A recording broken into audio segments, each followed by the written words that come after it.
US లో doctor గా స్థిరపడాలని అనుకుంటున్నారా? అయితే అతి తక్కువ ఖర్చుతో ఎగ్ప్లస్ తో సాకారం చేసుకోండి. హాయ్ హలో నమస్తే, welcome back to our channel. నేను మీ వైషు. 16 ఏళ్ళు దాటిన ఆడపిల్లలకి తల్లిదండ్రులు ఎలాంటి విషయాలు తెలియజేయాలి, ఎలాంటి విషయాలు నేర్పించాలి, ఈ విషయం గురించి మాట్లాడడానికి రిలేషన్షిప్ ల్యాబ్ ప్రోగ్రాంలో ఈరోజు నాతో పాటు డాక్టర్ లక్కరాజ్ నిర్మలమ్మ గారు ఉన్నారు. అమ్మతో మాట్లాడదాం. హలో అమ్మ. నమస్తే. నమస్తే, బాగున్నారా? బాగున్నారు తల్లి. సో 16 ఏళ్ళు అంటేనే కొంచెం మరి అడల్ట్, ఇప్పుడే అడల్టరీకి స్టార్ట్ అవుతూ ఉంటారు ఆడపిల్లలు. ఎస్పెషల్లీ ఆ టైంలో తల్లిదండ్రుల దగ్గర నుండి ఇంపార్టెంట్ అంటుంటారు. ఎలాంటి విషయాలు నేర్పించాలమ్మా వాళ్ళు? ఇంకా ఆడపిల్లలకేనా, మగపిల్లలకు అక్కర్లేదా? వాళ్ళని ఆడపిల్లలకని నువ్వు స్పెసిఫిక్గా అన్నప్పుడు నాకు అనిపించింది మగపిల్లలకు నేర్పక్కర్లేదా? వాళ్ళకు కూడా ఎస్, మేల్కి ఫిమేల్కి ఇద్దరికీ నేర్పించాల్సిన వయసు ఆ వయసు. ఆ వయసు దాకా ఆడపిల్లలు ఎంత బుద్ధిగా ఉంటారంటే మెచ్యూర్ అయ్యేదాకా ఆడపిల్లలు చాలా బుద్ధిమంతులుగా ఉంటారు. చెప్పిన మాట వింటారు, సంతోషంగా ఉంటారు, అమ్మా నాన్నతో అటాచ్మెంట్గా ఉంటారు, చాలా బాగుంటారు. మగపిల్లలేమో వాళ్ళ అడల్ట్ ఏజ్ వచ్చేదాకా అల్లరి చిల్లరగా ఉంటారు, బాధ్యతాహితంగా ఉంటారు, నెగ్లిజెన్స్గా ఉంటారు, ఏది పట్టించుకోరు, ఇది నాది బాధ్యత అని అనిపించుకోరు. ఆ వయసులో వాళ్ళు అలా ఉంటారు, ఆడపిల్లలు ఇలా ఉంటారు. మేల్ ఫిమేల్ ఈ కలిసి ఉన్న ఇంట్లో మనం బాగా చూస్తాం ఇది. ఒక ఆడపిల్ల ఒక మగపిల్లగాడు ఉన్న ఇంట్లో చూసేది ఇదే విషయం. అయితే ఏంటి నాన్న, ఇక్కడ 16 ఏళ్ల తర్వాత ఆడపిల్లలో హార్మోనల్స్ చేంజెస్గా జరుగుతున్నప్పుడు తనేదో గ్రేట్ అన్న ఫీలింగ్ కలుగుతుంది అమ్మాయికి. తనేదో గ్రేట్ అన్న ఫీలింగ్ కలుగుతుంది. గ్రేట్ అన్న ఫీలింగ్ తన అందాన్ని చూసుకుంటుంది. తను కొన్ని రకాలైన స్పర్శలను, కొన్ని రకాలైన భావాలను, కొన్ని రకాలైనటువంటి ప్రేమ తనకు కావాలని తన హార్మోనల్స్ ద్వారా అమ్మాయిలో కలిగే చేంజెస్ వల్ల ఆ అమ్మాయి అది కోరుకుంటుంది. అలా కోరుకున్న టైంలో ఈ తల్లి తండ్రి బిజినెస్లలో ఉండడం కానీ, ఉద్యోగరీత్యా ఉండడం కానీ, లేదా ఈ పిల్లని హాస్టల్లో వేయడం మూలంగా వాళ్ళల్లో ఒక రిజిడిటీ భావన ఏర్పడుతుంది. ఎవడైతే ప్రేమ 10th క్లాస్కే, అంతే 10th ఇంటర్మీడియటే ఆ వయసు, ఎవడన్నా ప్రేమగా దగ్గరకు వచ్చి ఆప్యాయత చూపించగానే నిజమైన ప్రేమ ఇదనుకొని మోసపోతారు. కరెక్ట్. అది ఆ వయసులో వాళ్ళు కోరుకున్నటువంటిది ప్రేమ, స్పర్శ, ఆత్మీయత, దగ్గరతనం కావాలని కోరుకుంటారు. తనే గొప్ప అన్న ఫీలింగ్తో ఫిమేల్ ఉంటారు. ఆ ఫిమేల్ ఫీలింగ్ అలా ఉంటుంది. ఆ మెచ్యూర్ అయిన టైం నుంచి 10th నుంచి ఇంటర్కి వచ్చేవరకు, మళ్ళీ 9th దాకా బుద్ధిమంతులాగానే ఉంటారు పాపం.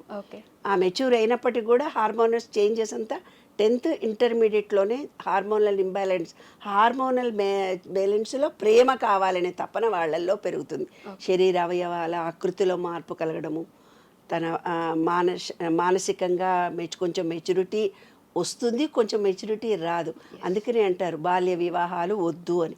ఆ టైంలో ప్రీ మెచ్యూర్డ్గా ఉంటుంది. ఏ డిసిషన్ అయినా అదే డిసిషన్ కరెక్ట్ కాదు.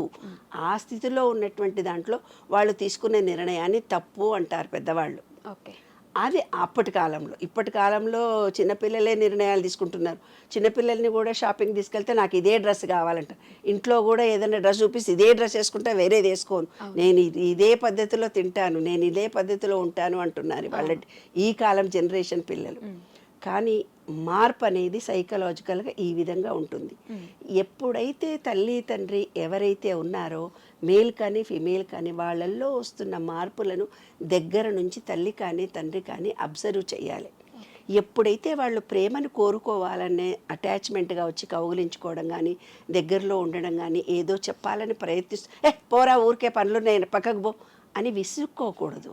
అలా విసుక్కున్నప్పుడు వీళ్ళు వేరే వైపున వేరే మార్గాల ద్వారా, ఇప్పుడు నువ్వు ఏదైనా స్వీటో ఏదో తినాలనిపిస్తుంది బంగారు తల్లి, నీకు అనిపిస్తే నీకు ఇంట్లో వాళ్ళు ఇవ్వలేదు, స్ట్రిక్ట్గా పెట్టారు, అందం పోతుందనో, పింపుల్స్ వస్తాయనో, షుగర్ ఉందనో, ఏదో కారణం చేత నీకు ఆ స్వీట్లు తినిపించలేదు. స్వీట్స్ వల్ల హైపర్ యాక్టివ్నెస్ పెరుగుతుంది చంటి పిల్లలకి. అందుకని చంటి పిల్లలకు స్వీట్స్ తినిపించరు. అట్లాగా నిన్ను స్వీట్స్ దూరం పెడితే పక్కకు పోయి ఎవరైనా తింటుంటే ఖచ్చితంగా తింటావు. ఖచ్చితంగా. కాబట్టి నీవు ఇక్కడ ప్రేమ అందించకపోతే బయటికి వెళ్ళి వాళ్ళు ప్రేమలో పడిపోయి వాళ్ళు తెలిసి తెలియని వయసులో మోసపోయే అవకాశాలు ఎక్కువ ఉంటాయి. ఆ టైంలో తల్లి తండ్రి ఎలాగుండాలంటే వాళ్లకు కావలసినటువంటి ప్రేమను ఖచ్చితంగా అందించాలి. ఒక ఫ్రెండ్లా ఉండి వాళ్ళ హావభావాలు మనోభావాలను తల్లి తండ్రిలో ఎవరో ఒకళ్ళ అటాచ్మెంట్గా ఉండి తెలుసుకోగలగాలి. వీళ్ళల్లో ఈరోజు ఏం జరిగిందిరా కాలేజీలో, ఈరోజు ఏం నేర్చుకున్నావురా, ఈరోజు ఎవరు మాట్లాడరా అని నీవు ఎప్పుడైతే క్లోజ్గా ఉండి వాళ్ళ పక్కన పడుకోనో కూర్చోనో సినిమాకు తీసుకెళ్ళో రొటీన్ లైఫ్కు విభిన్నంగా వాళ్ళతో నువ్వు టైం స్పెండ్ చేస్తే కనుక, టైం ఇస్తే కనుక ఆ పిల్లలలో మార్పు కలుగుతుంది. తప్పనిసరిగా మీకు దూరంగా వాళ్ళు వెళ్ళరు. ఇంకొక కేసెస్ ఉంటాయి. ఇంకొక కేసెస్ నా కౌన్సిలింగ్లో నేను అర్థం చేసుకున్నది ఏంటంటే మగపిల్లల తల్లి తండ్రి ఏం చేస్తారంటే 24 గంటలు ఆ పిల్లగాడిని, అరే ఎవరన్నా చూస్తే వద్దురా, ఎవరినన్నా టచ్ చేస్తే టచ్ చెయ్యకరా, ఎవరన్నా ఆడపిల్ల నవ్వితే నవ్వకురా, ఎవరన్నా నిన్ను చూస్తే చూడకురా అంటే వీళ్ళ భయాలన్నీ ఏ ఆడపిల్లనో వీడిని ప్రేమించి పెళ్లి చేసుకొని వెళ్ళిపోతే వీళ్ళకు కష్టము అన్న సంగతి వీళ్ళు సెల్ఫిష్గా ఆలోచిస్తారు. సెల్ఫిష్గా ఆలోచించి మగపిల్లల్ని ఏం చేస్తారంటే పూర్తిగా సమాజానికి డిటాచ్మెంట్ అయ్యి వీళ్ళ ప్రేమతోటే బంధించుకుంటారు. తల్లి కానీ తండ్రులు ఎక్కువ అటాచ్ కారు, మగపిల్లలకు తల్లులే ఎక్కువ అటాచ్ అవుతారు. లేదంటే వాళ్ళ ఇంట్లో ఉండే అక్కనో చెల్లో వీళ్ళకి అటాచ్ అవుతారు. అటాచ్ అయినప్పుడు స్వీయ నిర్ణయ శక్తి మగవాళ్ళకి తగ్గిపోతుంది. తర్వాత పెళ్ళైనాక కూడా భార్యతో ఎలా ఉండాలి, ఎలా కలిసి ఉండాలి, ఎలా తిరుగుతూ ఉండాలి, భార్యని ఎలా టెంప్ట్ చేయాలనేది కూడా వీళ్ళిద్దరు చెప్తారు. ఏరా నీ పెళ్ళాన్ని సినిమాకి తీసుకుపోతే వాడు తీసుకుపోతాడు, లేకపోతే తీసుకుపోడు. వాడికి స్వీయ నిర్ణయ శక్తి లేదు కదా, చిన్నప్పటి నుంచి లేదు కదా. ఈ 16 ఏళ్ల వయసులో వాడికి ఎలాగా మీరు నేర్పించినారో అదే వాడి లైఫ్ కదా నాన్న. అలాంటప్పుడు భార్యను బయటకు తీసుకెళ్లాలన్న తెలివి కూడా వీడికి ఉండదు. పోని భార్యకు నచ్చిన చీర కట్టుకుంటే బాగున్నావు అనడానికి కూడా ఈ అబ్బాయి భయపడతాడు.